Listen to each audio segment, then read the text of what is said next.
Tunu town স্কুলের একজন খেলোয়াড়। দেখতে অতি ক্ষীণ।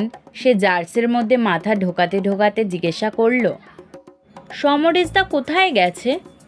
প্রণব সাজসজ্জা শেষ করে ঘাসের ওপর পা ছড়িয়ে বসেছিল। তার কপালে দুশ্চিন্তার ভ্রুকুটি। সে বলল, সমরেশ তুক করতে গেছে। টুনু একেই ছেলে মানুষ, তাই সবে এবছর থেকে স্কুল টিমে স্থান পেয়েছে। সে ভেতরকার সব কথা জানতো না। অবাক হয়ে বলল, তুক তুক কিসের পানিদা?